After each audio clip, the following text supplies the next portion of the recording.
அண்ணா IAS academy சாதனையாளர்களின் சங்கம்.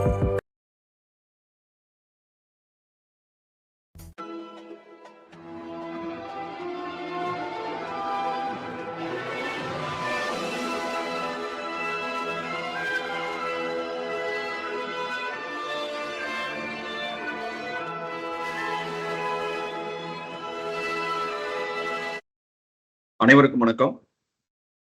இப்போ நம்ம ஐரோப்பியர் வருகை, அதாவது மாடர்ன் ஹிஸ்டரியில முதல் டாபிக் நம்ம பார்க்க போறோம். முதல் அனைவருக்கும் அண்ணா ஐஏஎஸ் அகாடமி சார்பாக வாழ்த்துக்களை தெரிவித்துக் கொள்கிறேன். இப்போ நம்ம கவனிங்க, நல்லா கவனிங்க. இப்போ நம்ம மாடர்ன் ஹிஸ்டரி ஆஃப் தமிழ்நாடு, நம்மளுடைய சிலபஸே என்ன அப்படின்னு சொன்னோம்னா, இந்த modern history of Tamil Nadu and Tamil society culture and heritage, இதுதான் நம்மளுடைய சிலபஸ். இதுல நம்ம பாத்தீங்கன்னா முதல் டாபிக் ஐரோப்பியர்கள் வருகை, அட்வென்ட் ஆஃப் யூரோப்பியன்ஸ். அதுல போர்ச்சுகீசியர்கள், டச்சுக்காரர்கள், ஆங்கிலேயர்கள், டேனியர்கள், பிரெஞ்சுக்காரர்கள்னு அவங்களுடைய வருகையை பத்தி நமக்கு முதல் டாபிக் கொடுத்துருக்காங்க. ஸோ அடுத்ததா நம்ம பாத்தீங்கன்னா ஒரு டாபிக்ஸா நம்ம பார்ப்போம். ஸோ அது பாத்தீங்கன்னா ரைட். இப்போ நம்ம ஜஸ்ட் நீங்க சிலபஸ் உங்களுக்கு தெரியும், அதில் நம்ம டைம் வேஸ்ட் பண்ண வேணாம். ஸோ நம்ம படிப்பதற்கான டைம் இது, அதனால ரொம்ப எஃபிஷியண்டா யூஸ் பண்ணுங்க. நிச்சயமா சக்சஸ். இன்னைக்கு நம்ம தொடங்குறோம், ஒரு நல்ல நாள், விஜயதசமி என்பது. ஸோ அதனால இந்த கல்வி கண்ணுக்காக, அதாவது நம்ம இந்த நாள்ல தொடங்கக்கூடிய நம்ம பயணம் வெற்றியில தான் முடியும். அதனால நம்பிக்கையோட படிங்க, நம்பிக்கையோட ஒவ்வொரு நாளையும் செயல்பாடுகளை திட்டமிட்டு செய்யுங்க. நிச்சயமா வெற்றி நமதே அப்படிங்கிறது மனசுல எப்பவுமே உறுதியா வச்சுக்கணும். ஸோ இந்த இடத்துல நம்ம முதல் டாபிக் நான் சொன்ன மாதிரி ஐரோப்பியர்கள் வருகை இருக்கும். அதுக்கப்புறமா நம்ம எப்படின்னா பிரிச்சு போட்டிருக்கோம், டெஸ்ட்டுக்காக சார் சொல்லியிருப்பாங்க முதல் கிளாஸ்ல, ஆங்கிலேய பிரெஞ்சு ஆதிக்க போட்டி, அதாவது ஆங்கிலோ பிரெஞ்சு ரைவல்ரின்னு சொல்லக்கூடிய இந்த மராத்தா வார், மைசூர் வார்னு சொல்லி அதெல்லாம் நம்ம அடுத்த டாபிக்லையும், அடுத்த பாளையக்காரர்கள் புரட்சி, இந்த பலிகார் ரெபலியன், அது மாதிரி வெள்ளூர் மியூட்டினி, இதெல்லாம் நம்ம அடுத்த இதுலையும் பார்ப்போம். நம்ம இந்த ஐரோப்பியர்கள் வருகை அப்படிங்கிற முதல் டாபிக் பார்க்க போறோம்.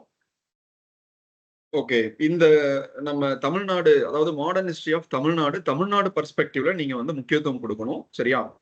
ஸோ இதுல மாடர்ன் ஹிஸ்டரியில பாத்தீங்கன்னா ஐரோப்பியர்கள் வருகை தான் முதல் பாடம். ஸோ அதுல போர்ச்சுகீஸ்ல இருந்து பிரெஞ்சுக்காரர்கள் வரைக்கும் வந்தது.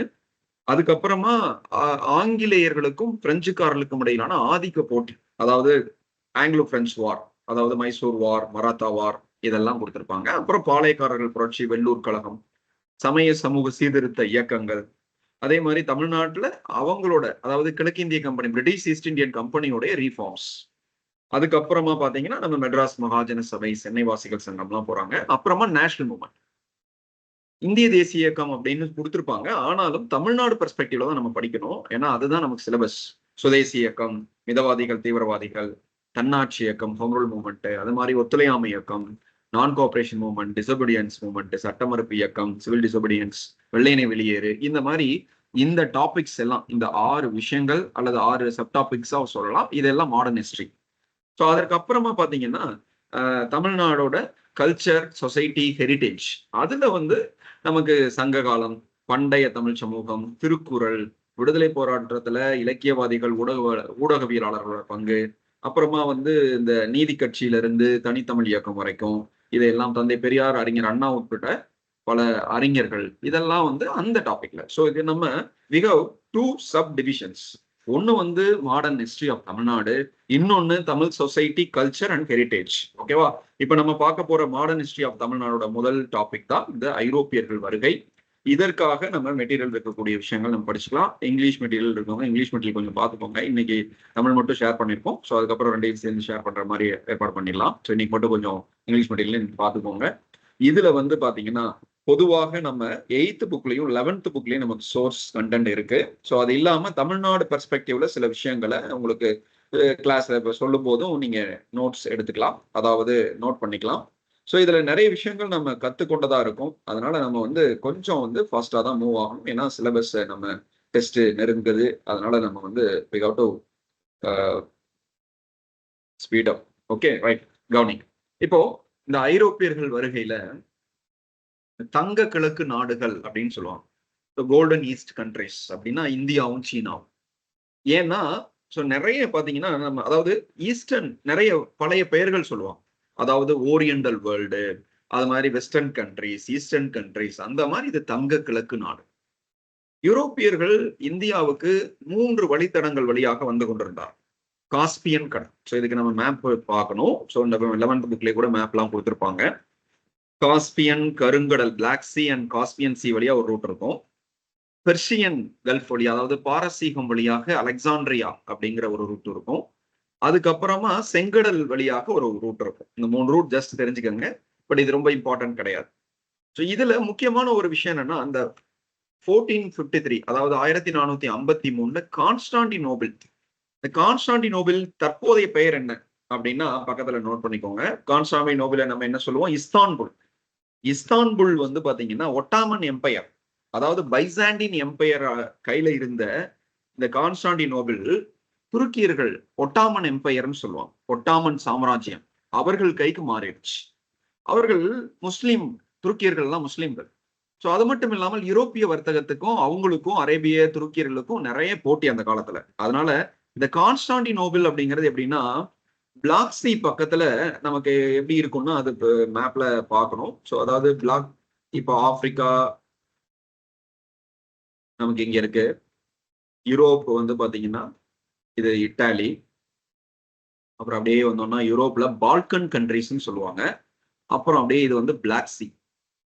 இந்த பிளாக் சி பக்கத்துல இங்கதான் பெர்ஷியா, பாரசீகம்லாம் இருக்கும். இஸ்ரேல், லெபனான் அந்த பகுதியெல்லாம் அங்க இருக்கும். இது அரேபியன் பெனின்சுலா. அப்புறம் இது வந்து பாரசீக, ரெட் சி, பாரசீக வளைகுடா 2 இருக்கும். ஸோ அப்புறம் தான் இந்தியா இருக்கும். எப்படி இருக்கும் சரியா? ஒரு ரஃப் பார்த்துக்கோங்க. ஸோ இப்போ இந்த இடத்துல பாத்தீங்கன்னா, இந்த இடத்துல தான் இந்த கான்ஸ்டாண்டினோபிள் அப்படிங்கிற ஒரு பகுதி இருக்கும். யூரோப்போட இந்த இடத்துல ஒரு ஸ்ட்ரெயிட் நீர் சந்தின்னு சொல்லுவாங்க. இந்த நீர் சந்தி சின்ன குறுகிய நீர்ப்பகுதி. ஸோ இது வந்து துருக்கியோட அனட்டோலியா தீபகற்பம். இந்த அனட்டோலியாவுக்கும் பால்கனுக்கும் நடுவில் இருக்கக்கூடிய இந்த பகுதியில தான் கான்ஸ்டாண்டினோபிள் இருக்கு. இதை வந்து துருக்கியர்கள் கைப்பற்றினதுனால பாருங்க, என்டையர் ஆசியா, இந்த ஆசியாவுக்கு வர்ற சீ ரூட் முழுவதும் அடைபட்டு போச்சு. அதனால என்ன பண்றாங்க யூரோப்பியர்கள், நம்ம ஆசியாவுக்கு வருவதற்காக, இந்த முதல் நாடு போர்ச்சுக்கல் தான். இங்க இருக்கக்கூடிய போர்ச்சுக்கல், அங்க இருக்கக்கூடிய இளவரசர் ஹென்றி த நேவிகேட்டர் அப்படின்னு அவரோட பேரே த நேவிகேட்டர். அவர் எப்பவுமே புதுமை விரும்பி எதையாவது ஒண்ணு பண்ணிட்டே இருப்பாரு.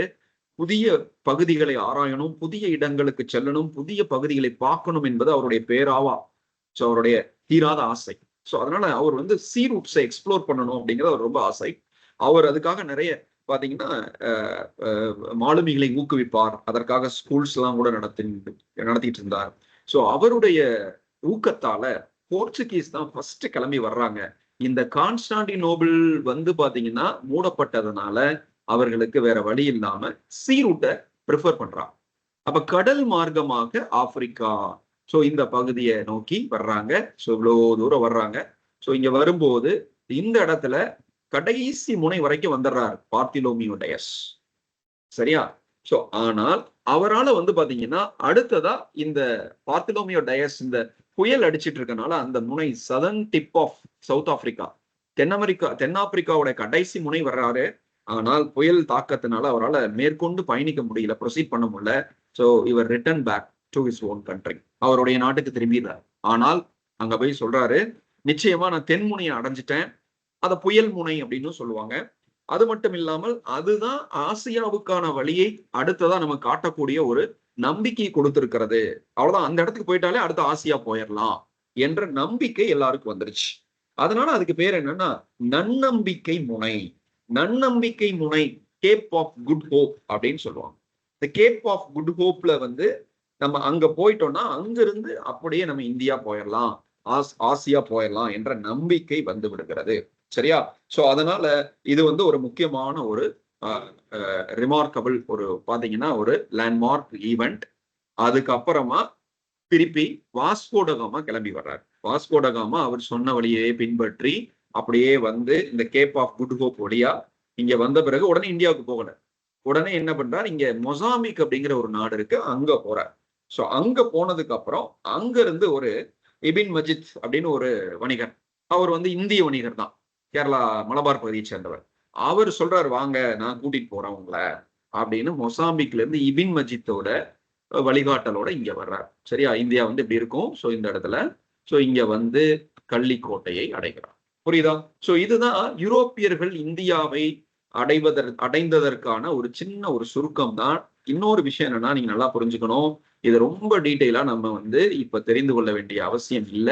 ஏன்னா, தமிழ்நாடு பெர்ஸ்பெக்டிவ்ல யூரோப்பியர்கள் வருகையை நீங்க தெரிஞ்சுக்கணும். இது வந்து வேர்ல்டு ஜியோகிராபி பிளஸ் வந்து இது வந்து ஒரு ஒரு அண்டர்ஸ்டாண்டிங் எப்படி எல்லாம் வந்தார்கள் என்பதை தெரிந்து கொள்வதற்காக. சரியா? அதனால இது என்னடா இந்த மேப்ல சரியா தெரியல, புரியலன்னு யாரும் அத பத்தி ஒண்ணும் கவலைப்பட தேவையில்ல. Leave it. ஜஸ்ட் ஒரு ஐடியாக்காக தெரிஞ்சுக்கிட்டோம். அப்ப கான்ஸ்டான்டினோபிளோட பழைய பெயர் என்ன? சாரி, புதிய பெயர் என்ன அப்படின்னு சொன்னா இஸ்தான்புல். ஓகேவா? இஸ்தான்புல் தான் கான்ஸ்டான்டினோபிளோட புதிய பெயர். ஒட்டாமன் எம்பையர், அதாவது ஒட்டாமன் எம்பையரால கைப்பற்றப்பட்ட இந்த மாதிரி சில அடிஷனல் பாயிண்ட் சொல்லும்போது நீங்க இன்ஸ் எடுத்துக்கணும். Ottoman empire captured by Ottoman empire. Ruler யாருன்னா சுல்தான் முகமது டூ, அதாவது இரண்டாம் சுல்தான் முகமது. இரண்டாம் சுல்தான் முகமது தான் இந்த பகுதியை கைப்பற்றினார். இரண்டாம் சுல்தான் முகமது ஒட்டாமன் எம்பையர், ஒட்டாமன் பேரரசோட சுல்தான் முகமது, இரண்டாம் சுல்தான் முகமது எப்போ கைப்பற்றினார் அப்படின்னா ஏப்ரல் 6ல இருந்து மே 26. ஏப்ரல் 6ல இருந்து மே 26. 2 மாசம் போராடி 1453 கைப்பற்றுகிறார். புரியுதா? அடுத்து போலாம். இப்போ இந்தியாவுக்கும் ஐரோப்பாவுக்கும் இடையிலான நிலவழி தொடர்பு மூடப்பட்டு விட்டது. அதனால இன்னொன்னு வட ஆப்பிரிக்கா பால்கன், இந்த பகுதி பால்கன் ஸ்டேட்னு சொன்னோம் இல்லையா, அதையும் கைப்பற்றிட்டாங்க துருக்கியர்கள். ஆப்பிரிக்காவோட பகுதியும் கைப்பற்றிடுறாங்க. அப்போ எல்லா பக்கமும் மூடிடுறாங்க ரூட்டை. ஆக்சுவலா இங்க என்னன்னா நமக்கு வந்து ஆப்பிரிக்கா அப்படிங்கிறது நம்ம இங்க உள்ள வர்றதுக்காக ஒரு இப்ப இந்த இடத்துல வட ஆப்பிரிக்கா இந்த பகுதியையும் துருக்கியர்கள் கைப்பற்றிருக்காங்க. இங்க அனட்டோலிய தீபகற்பத்துல இந்த பகுதி அவங்க கண்ட்ரோலு, இந்த பகுதி யூரோப்ல பால்கன் ஸ்டேட் இதையும் கைப்பற்றிறாங்க. சுத்தி சுத்தி அவங்க தான் இருக்காங்கன்னு வச்சுக்கோங்களேன். இது அவங்க நாடு, துருக்கியர்களோட நாடு.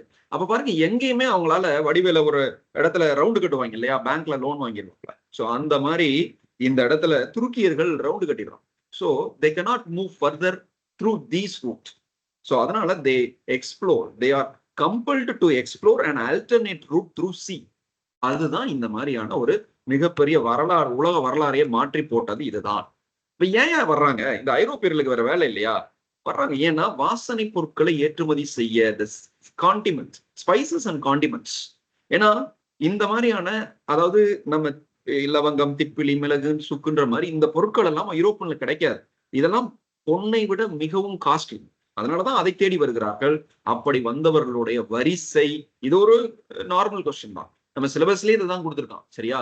போர்ச்சுகீசியர்கள், டச்சுக்காரர்கள், ஆங்கிலேயர்கள், டேனியர்கள், பிரெஞ்சுக்காரர்கள்.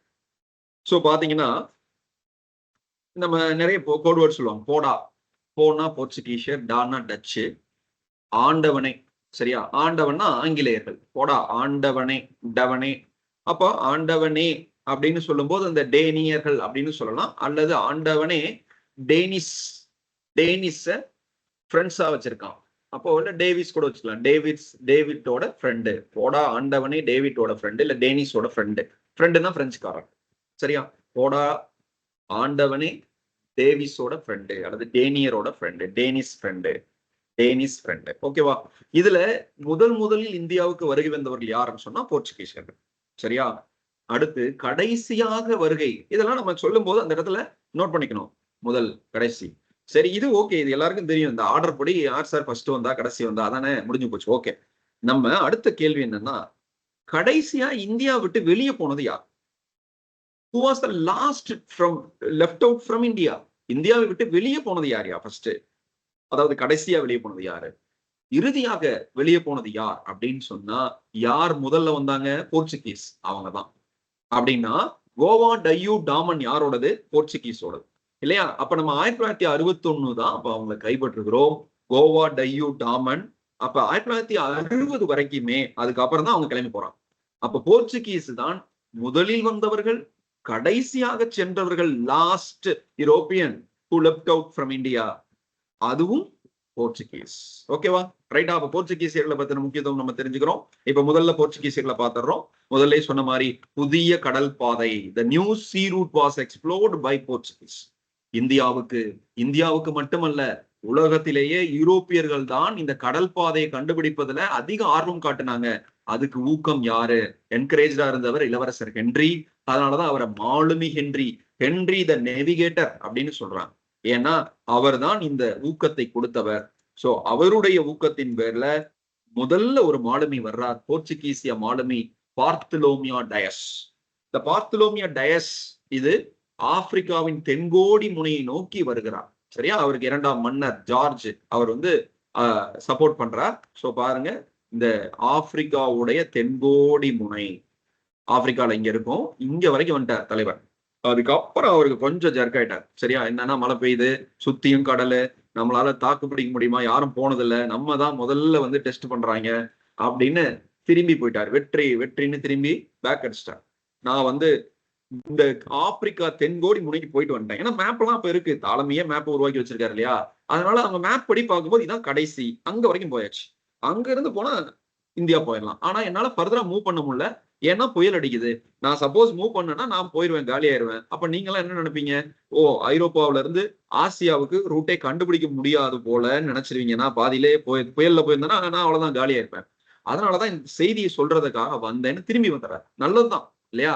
அவரு தைரியமா நான் போறேன்னு போயிருந்தாருன்னா இந்நேரம் அந்த வரலாறே உருவாயிருக்காரு, இன்னும் லேட் ஆயிருக்கும். அதுக்கப்புறம் யாராவது கண்டுபிடிச்சிருப்பாங்க, ரைட்? இப்போ இந்த 1487 தென்கோடி முனையை அடைந்து விட்டார் அவர். ஓகேவா?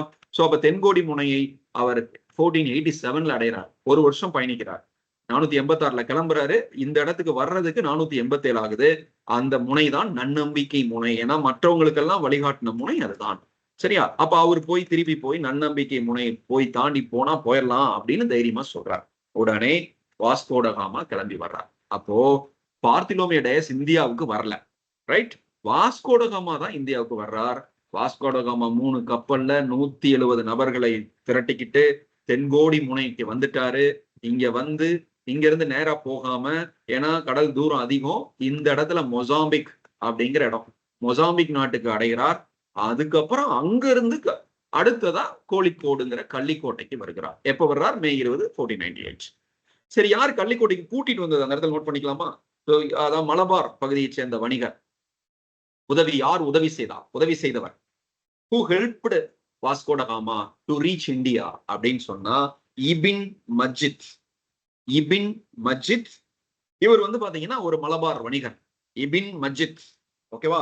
அவர் தான், வாங்க நம்ம கள்ளிக்கோட்டை தானே, நாங்களாம் டெய்லியும் போயிட்டு வரோம், இங்க இந்த ரூட்ல தான், பயப்படாதீங்க நான் கூட்டி போறேன் என்று இபின் மஜித் அவர் தான் கூட்டிட்டு வர்றாரு. ஓகேவா?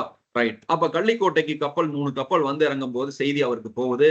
மன்னர் சாமுத்ரி அப்படியே வந்து கடற்கரைக்கே வந்து வரவேற்கிறார்.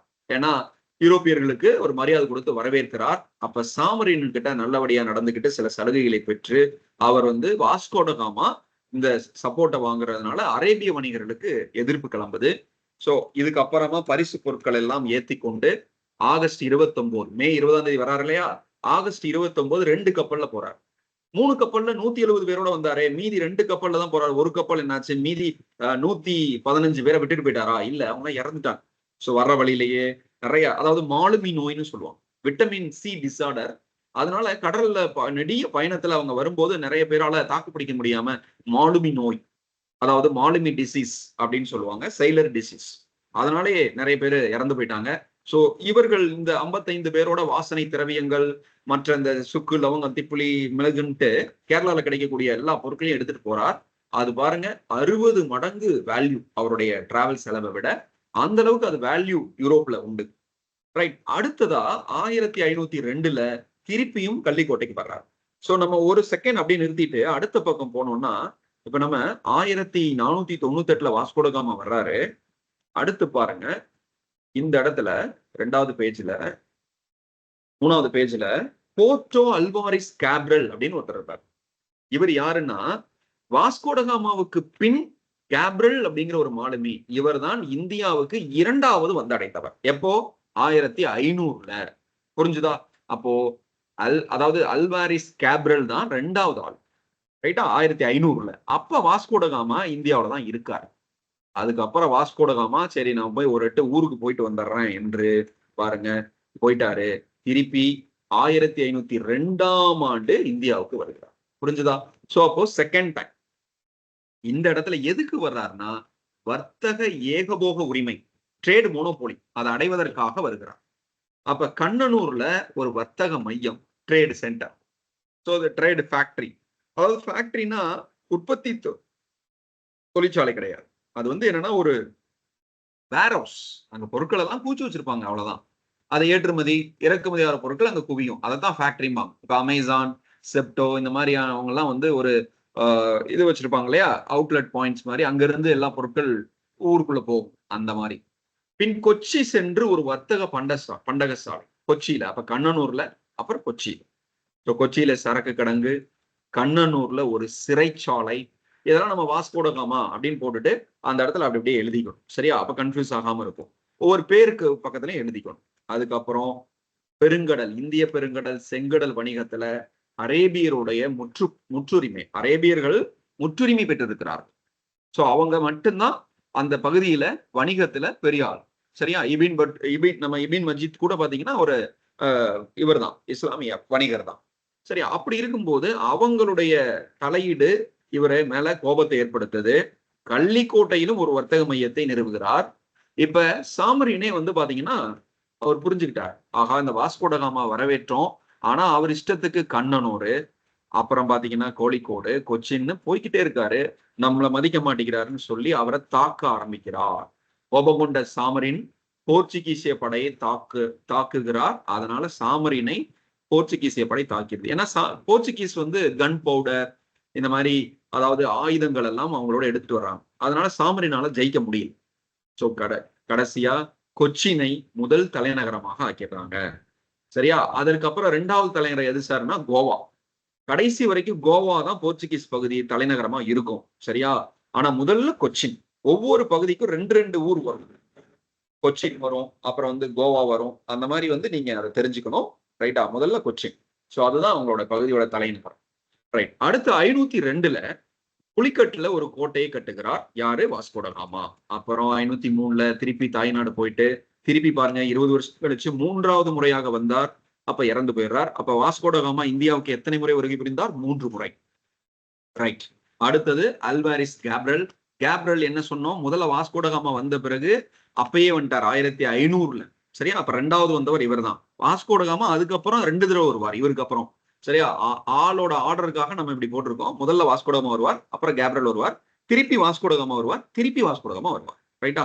இப்ப வாஸ்கோடகாமா, கேப்ரல் இவங்க எல்லாம் பாருங்க கொச்சியில, கண்ணனூர்ல, புலிக்கட்டுல, அப்புறமா கோழிக்கோட்ல இங்க எல்லாமே வர்த்தக மையத்தை அமைச்சிருக்கனால இந்த பகுதிகளை நிர்வகிப்பதற்காக ஆளுநர்களை நியமிக்கிறாங்க போர்ச்சுகீசிய அரசு.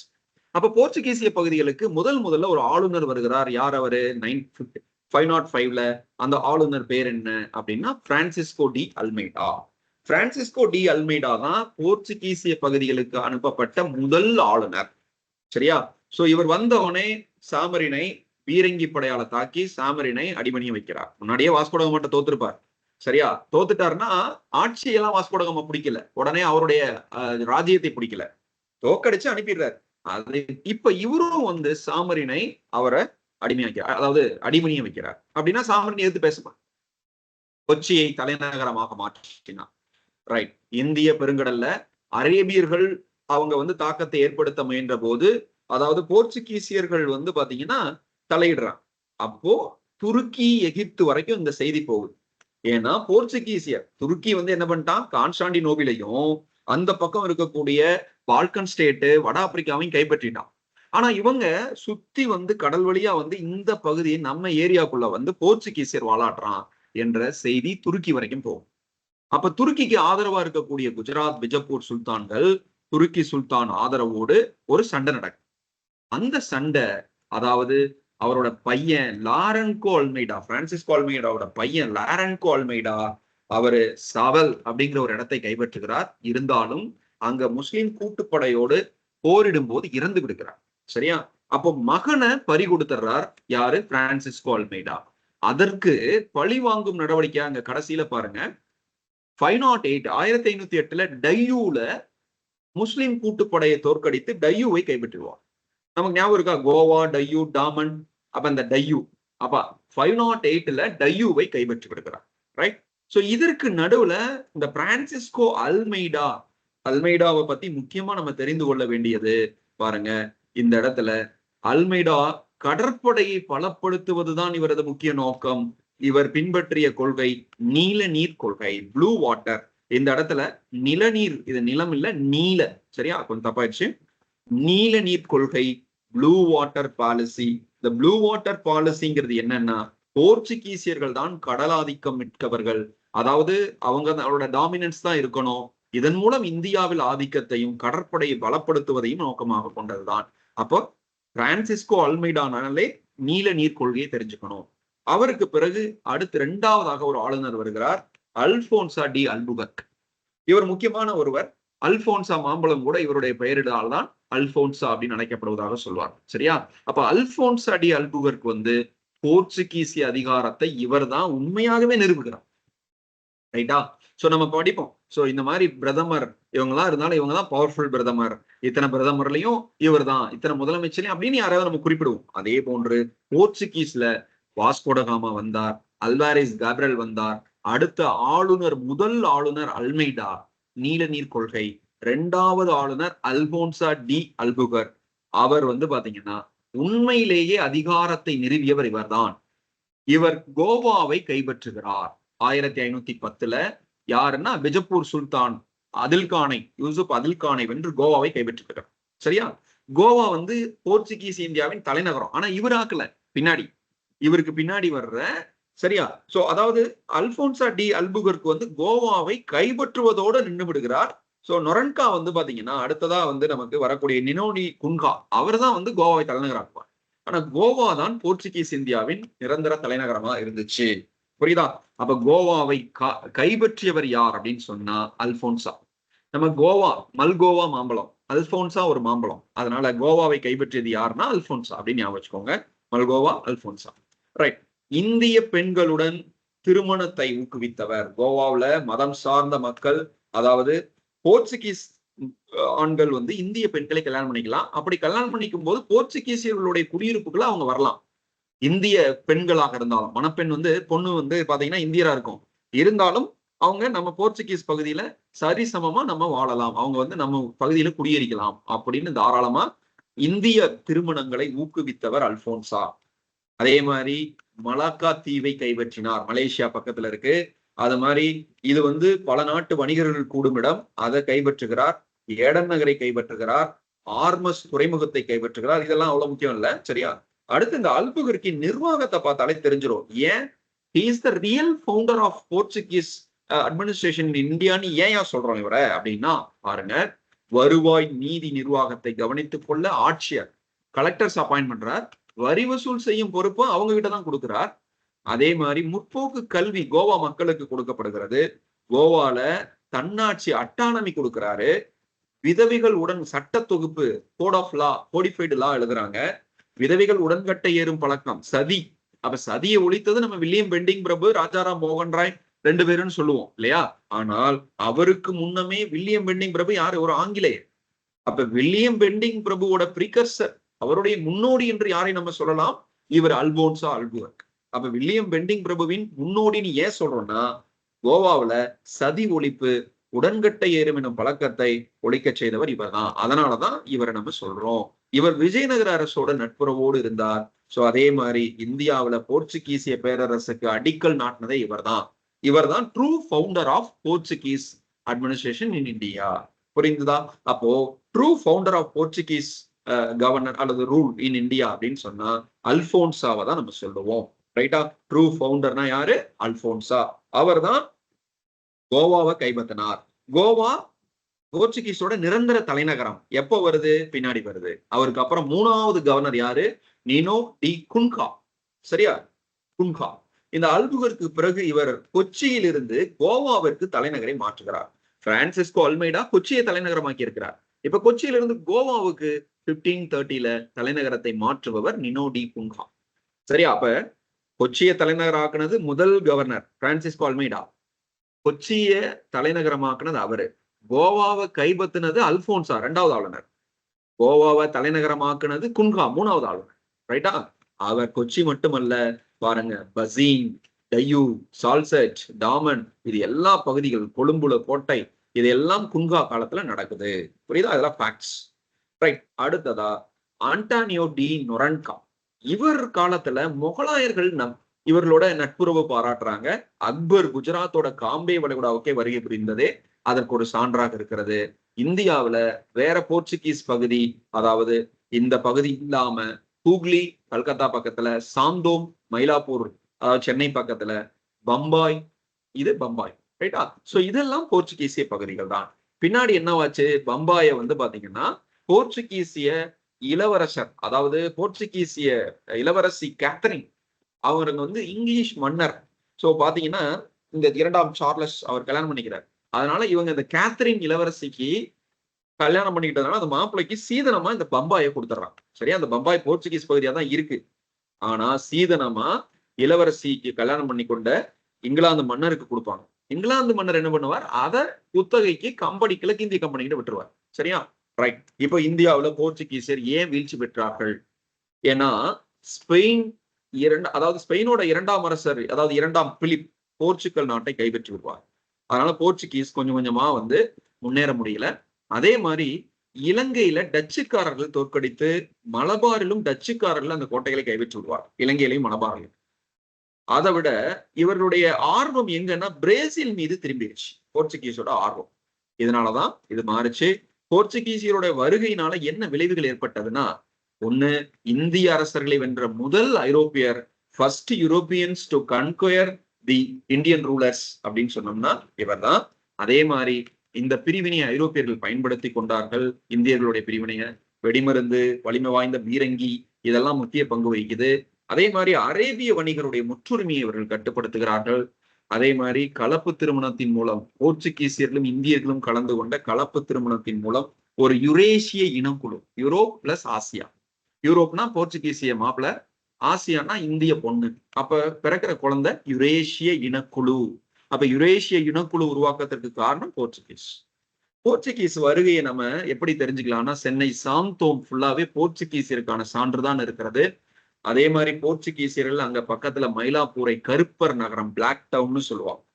அதே ஆங்கிலேயர்கள் ஜார்ஜ் கோட்டையை ஒட்டி இருக்கிற ஜார்ஜ் டவுனை பிளாக் டவுன்னு சொல்லுவோம்.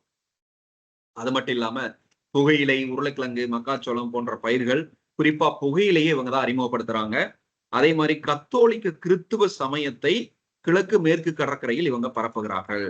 அந்த சமய பரப்பாளர்கள் யாருன்னா, முதல்ல 2 பேர் வர்றாங்க. முதல் 2 பேர் Roberto de Nobili, Robert Nobili சொல்லுவோம் இல்லையா, தமிழ் சமஸ்கிருத எழுத்தாளர், உரைநடையின் தந்தை அவர் தான், ஃபாதர் ஆஃப் தமிழ் ப்ரோஸ். அதுக்கப்புறம் ஹென்ட்ரிக்ஸ், இவர் தமிழ் அச்சுப்பதிப்பின் தந்தை. சரியா? இவங்க 2 பேரும் கத்தோலிக்க சமய பரப்பாளர்கள். இவங்க இந்தியாவுக்கு வர்றாங்க. அதனால கத்தோலிக்க சமயமும் இங்க பரவுது. அதுலயும் குறிப்பா மேற்கு கடற்கரை, கிழக்கு கடற்கரை. நீங்க பாத்தீங்கன்னா கோவாலாம் நிறைய சர்ச் இருக்கும். அது மாதிரி கிழக்கு கடற்கரை, மீனவ கிராமங்கள், அங்கெல்லாம் பாருங்க நிறைய சர்ச் இருக்கும். அதெல்லாம் ஏன்னா போர்ச்சுகீஸு, இங்கிலீஷு, இந்த மாதிரி யூரோப்பியர்களுடைய வருகை அங்கு கடற்கரை ஓரத்துல இருந்தவங்களாம் உடனே கன்வெர்ட் பண்ணிட்டாங்க, மதமாற்றம் செய்ய வச்சுட்டாங்க. அதனாலதான் சர்ச் எல்லாம் நிறைய பீச் ஒட்டி இருக்கிற எல்லா ஊர்லயும் நிறைய சர்ச்சஸ் இருக்கும், நீங்க பார்த்திருப்பீங்க. சோ அதே மாதிரி கோவாவோட அச்சு எந்திரம் 1556. சரியா? சோ அடுத்து நம்ம அச்சு கூடம்னு ஒண்ணு வரும், தரங்கம்பாடி. சரியா? அது வேற. இது வந்து அச்சு இயந்திரம் தொடங்கப்பட்டது. அடுத்த ஐரோப்பியர்கள்ல அச்சப்பட்ட முதல் நூல் இந்திய மருத்துவ தாவரங்கள், இந்தியன் மெடிசினல் பிளான்ட்ஸ். அதுக்கப்புறம் இந்த மீன் பிடிக்கும் உரிமை, படகோட்டும் உரிமை, இந்த முத்து குளிக்கும் உரிமை, இதெல்லாம் தூத்துக்குடி பகுதியில இந்த போர்ச்சுகீசியர்களுக்கும் கடற்கரை சார்ந்த முஸ்லிம் குழுக்களுக்கும் இடையே நிறைய மோதல் ஏற்படுகிறது. அதனால ரோமன் குருமார்கள் கீழே கடற்கரைனா கிழக்கு கடற்கரைக்கு அனுப்பப்படுவார்கள். அதுல குறிப்பா அங்கிருந்த பரவர் அப்படின்ற மக்கள், பரதவர்னு சொல்லுவாங்க, பரவர் மக்கள். இந்த பரவர் மக்கள் விஜயநகரத்தோட அதாவது லாயலிஸ்ட், அவர்களுக்கு ஆதரவாளர்கள். ஆனா நாயக்க மன்னர்களால் துன்புறுத்தப்பட்டதுனால போர்ச்சுகீசியர்கிட்ட போய் கேட்பாங்க, அடைக்கலம் கேட்பாங்க, எங்களை வந்து ரொம்ப கொடுமைப்படுத்துறாங்க, நீங்க என்னன்னு கேளுங்க. அப்ப இந்த கத்தோலிக்க குருமார்கள், ராபர்ட் டி நொபிலி மாதிரியான குருமார்கள் அவங்கள போயிட்டு கன்வின்ஸ் பண்ணி, சரி நீங்க வந்து இந்த கத்தோலிக்கத்தை பின்பற்றுங்க, உங்களுக்கு நல்லது நடக்கும் என்றெல்லாம் அவர்களை கன்வின்ஸ் பண்ணுவாங்க. சோ அதன் பிறகு அவங்களுக்கு நல்ல மீன் பிடிக்க படகு வாங்கி கொடுப்பாங்க, வலை வாங்கி கொடுப்பாங்க, வீடு கட்டி கொடுப்பாங்க, கல்வி கொடுப்பாங்க. இதனால அவர்கள்லாம் கிறித்துவ மதத்திற்கு நிறைய மாறிடுவாங்க. பரதவ மக்கள் குறிப்பா தூத்துக்குடி சமய பண்பாட்டு மையமாக மாறிவிடும். ரைட்டா? அதே மாதிரி கோவாவுக்கு புனித பிரான்சிஸ் சேவியர் வருவார். சரியா? அவர் வந்து அங்கிருந்து தூத்துக்குடி வரைக்கும், பொன்னைக்காயல் வரைக்குமே வந்து யாரெல்லாம் மதம் மாறினாங்களோ அவங்களுக்கெல்லாம் திருமுழுக்கு சடங்கு. சோ அந்த திருமுழுக்கு சடங்கு அப்படிங்கிறது பேப்டிசம் சொல்லுவோம். இந்த பேப்டிசம்ங்கிற சடங்கு அதை பண்ணிக்கிட்டா முழுமையாக அந்த மதத்தை சேர்ந்தவரா ஆயிடுவாங்க. அதையெல்லாம் பண்ணி வைப்பாங்க. இந்த மாதிரி இந்த மத மாற்றம் என்பதை போர்ச்சுகீசியர்கள் கையில் எடுத்துக்கொண்டார்கள். அடுத்து கார்டஸ். இந்த கார்டஸ், CRTAS, கார்டஸ்ங்கிறது ஒரு சின்ன ஒரு பட்டயம் மாதிரின்னு வச்சுக்கலாம், ஒரு உரிமை மாதிரி வச்சுக்கலாம். அதாவது போர்ச்சுகீசியர்கள் என்ன சொன்னாங்க, நாங்க தாங்க அந்த கடலுக்கே ராஜா, அதனால வணிகர்கள் நாங்க கார்டஸ் அப்படிங்கிற ஒரு லைசன்ஸ் மாதிரி ஒரு சேஃப்கார்ட், ஒரு உங்களுக்கு ஒரு உரிமை பட்டயம் மாதிரி கொடுப்போம், அதை நீங்க எல்லாம் வாங்கிக்கணும். நீங்க இந்த மாதிரி கார்டஸ் வச்சிருந்தா உங்களை யாரும் ஒன்றும் சொல்ல மாட்டாங்க. அப்போ நீங்க கார்டஸ் வாங்கிக்கணும், இல்லைன்னா உங்களுடைய வணிகம் நடத்த முடியாது. அப்ப வணிகர் சங்கத்துல உறுப்பினர் அடையாள அட்டை இருக்கா, அந்த மாதிரி வணிகத்துக்கு இடையூறு கொடுப்போம். அப்போ இந்த முறை மூலம் வணிகர்கள் எல்லாருமே என்ன பண்ணாங்க, போர்ச்சுகீஸ் கார்டஸ் வாங்க ஆரம்பிச்சிட்டாங்க. ஏன்னா கார்டஸ் வச்சிருந்தா பாருங்க, கடல் கொள்ளையர்கள்லாம் உங்களை அடிக்க வந்தா நாங்க பாதுகாப்பு கொடுப்போம், கார்டஸ் வச்சிருந்தா பாதுகாப்பு கொடுப்போம், நீங்க வணிகம் செய்வதற்கு கார்டஸ் இருக்கிறது அவசியம் என்றெல்லாம் போர்ச்சுகீசியர்கள் வணிகர்களிடம் பணம் வசூலிக்க ஆரம்பிச்சிட்டாங்க. அப்ப எல்லா வணிகர்களுமே பேசாம இந்த போர்ச்சுகீஸ் தான் அந்த கடல் ஃபுல்லா கண்ட்ரோல்ல வச்சிருக்கான், அதனால அவங்க கிட்ட நம்ம வந்து இந்த கார்டஸ் வாங்கிட்டா ஈஸியா பிசினஸ் பண்ணலாம், அதனால நம்ம அது இல்லாம பிசினஸ் பண்ண முடியாது என்ற ஒரு நிலைக்கு வந்து விட்டார். சரியா, கார்டஸ். சோ அது மாதிரி இவர்கள் கடைசியா மேற்கு கடற்கரையில கோவா, டையூ, டாமன், பசின், சவுல், பம்பாய் வரைக்கும் எல்லாமே அவங்க பகுதி. கிழக்கு கடற்கரையில 2 பகுதி, சாந்தோ, மெட்ராஸ்ல சாந்தோ, ஹூக்ளி. ஆனா இத்தனை பகுதியை கைப்பற்றி அவங்க ஆண்டு அனுபவிச்சு அவங்க கடைசியா மிச்சம் வச்சிருந்தது 1739ல கோவா, டையூ, டாமன் மட்டும்தான். இந்த பகுதி ஆனா இந்தியா விடுதலைக்கு பிறகும் 10 வருஷம் வச்சிருந்தாங்க. இந்தியா சுதந்திரமாயி இந்தியா வந்து ஜனநாயக நாடான பிறகும் 10 வருஷம் வச்சிருந்தாங்க. 1960, 61 வரைக்கும் வச்சிருந்தாங்க. அதனால கடைசியாக சென்றவர்கள் போர்ச்சுகீசியர்கள் தான். சோ அதனால போர்ச்சுகீசியர்களுடைய தாக்கம் என்பது இந்தியாவில் அதிகமாக இருக்கும். அந்த போர்ச்சுகீசியர்களுக்கு அப்புறமா வந்தவர்கள் டச்சுக்காரர்கள். இப்ப நம்ம இந்த போர்ச்சுகீசியர்களை சில பாயிண்ட்ஸ் வந்து, சில அடிஷனல் பாயிண்ட்ஸ் வந்து நோட் பண்ணிக்கோங்க, பக்கத்துல நோட் இருந்தா எழுதிக்கலாம். போர்ச்சுகீசியர்கள் வந்து என்னன்னா, அவர்களுடைய ஒரு சின்ன ஒரு இது மட்டும் நோட் பண்ணிக்கலாம், நிறைய தேவையில்லை. போர்ச்சுகீசியர்கள் மதுரை மிஷன், தமிழ்நாடு நோக்கத்துல, தமிழ்நாடு பெர்ஸ்பெக்டிவ்ல நம்ம நோட் பண்ணிக்கோங்க. போர்ச்சுகீசியர்கள் மதுரை மிஷன், மதுரை மிஷன் அப்படின்னு சொன்னா, மதுரை மிஷன் 1592 in 592, 1592 மதுரையில் வீரப்ப நாயக்கர் ஆட்சியில் துவக்கம். வீரப்ப நாயக்கர் ஆட்சியில் மதுரை மிஷன் 1592 வீரப்ப நாயக்கர் ஆட்சியில். வீரப்ப நாயக்கர் ஆட்சியில் துவக்கம். இது ஜெஸ்யூட், அதாவது ஜெஸ்யூட்னா ஜீசஸ் அப்படின்னு சொல்லுவோம் இல்லையா, அதான் ஜெஸ்யூட், ஜெஸ்யூட், ஜெஸ்யூட் பாதிரியார் மிஷன் எனப்படுகிறது. ஜெஸ்யூட் பாதிரியார் mission, it is known as Jesus, அதாவது ஜெஸ்யூட்ஸ் பாதிரியார் மிஷன். இதன் தலைவர் ஜெஸ்யூட் பெர்னாண்டஸ், ஜெஸ்யூட் பெர்னாண்டஸ் பாதிரியார்.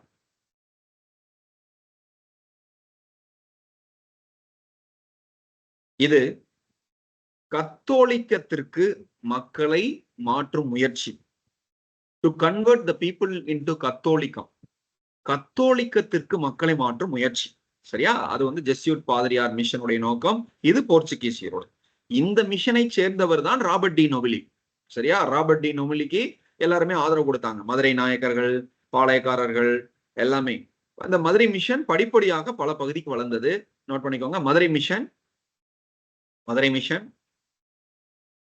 மதுரை, தஞ்சை,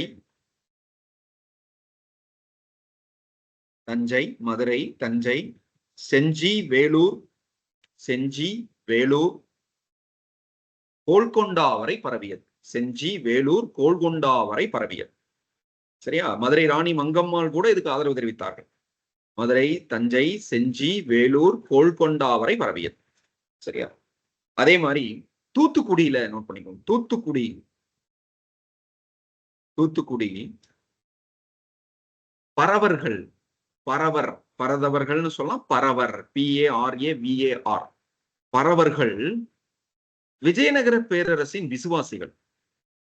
தூத்துக்குடி பரவர்கள் விஜயநகர பேரரசின் விசுவாசிகள். நாயக்கர்களால் துன்புறுத்தப்பட்டனர். They were disturbed by Nayaks. They are loyalist to Vijayanagara. And disturbed by Nayaks. நாயக்கர்களால் துன்புறுத்தப்பட்டனர்.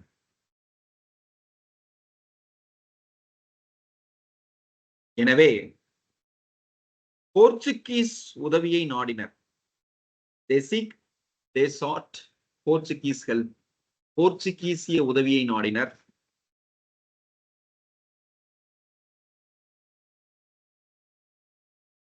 இதனை வாய்ப்பாக்கி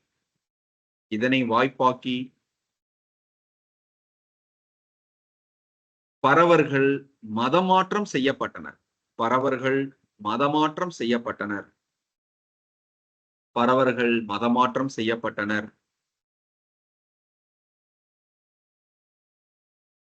போர்ச்சுகீசியரின் சமய செல்வாக்கு மையமாக